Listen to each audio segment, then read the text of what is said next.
சாப்பாட்டு மெனு வந்து white rice சுட சுட. இது வந்து நூக்கல் போட்டு சாம்பார். இது வந்து ப்ரான் வறுவல். சாப்பிட்ட பிறகு சாப்பிட்றதுக்கு பழங்கம் எது வேணால் சாப்பிட்லாம். தயிர், வத்தல், ஊறுகாய். இதுதான். நாங்கள் இன்னும் சாப்பிட்ற டைம் ஆகலை. இதுக்கப்புறம் தான் சாப்பிட்ணும் நாங்கள்.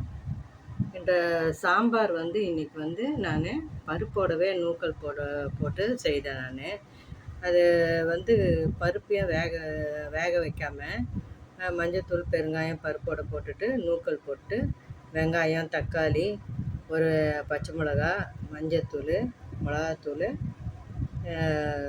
புளி கொஞ்சம், ஒரு பச்சை மிளகா, இதெல்லாம் போட்டுட்டு கொஞ்சமாக ஒரு 1 டீஸ்பூன் ஆயில் விட்டு எல்லாத்தையும் மொத்தமாக வேக வச்சு எடுத்துக்கணும். வேக வச்சு எடுத்துகிட்டு கடைசியில் கடுகு, காஞ்ச மிளகா தாளித்து கொட்டிடணும். அந்த முறையில் தான் செய்த சாம்பார் இது. இதுவும் நல்லா டேஸ்டியாக இருக்கும். நூக்கல் வந்து வேகிறதுக்கு ரொம்ப நேரம் எடுக்கிற காய்களை தைரியமாக நம்ம பருப்போடவே போடலாம். ரொம்ப நல்லாயிருக்கும் சாம்பார். அப்படி செய்த சாம்பார் தான் இது.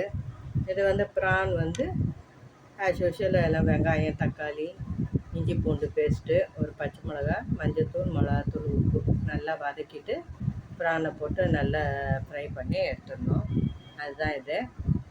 இன்றைக்கி ரசம் கிடையாது, வெயிலுன்றதுனால வெறும் தயிர் தான். இந்த வீடியோவும் இந்த மெனுவும் உங்களுக்கு பிடிச்சிருக்கோன்னு நம்புகிறேன். பிடிச்சிருந்தா லைக் பண்ணுங்கள், ஷேர் பண்ணுங்கள், எங்கள் சேனல் சப்ஸ்கிரைப் பண்ணுங்கள்.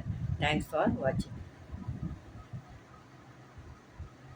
சரி, அவ்வளோதான்.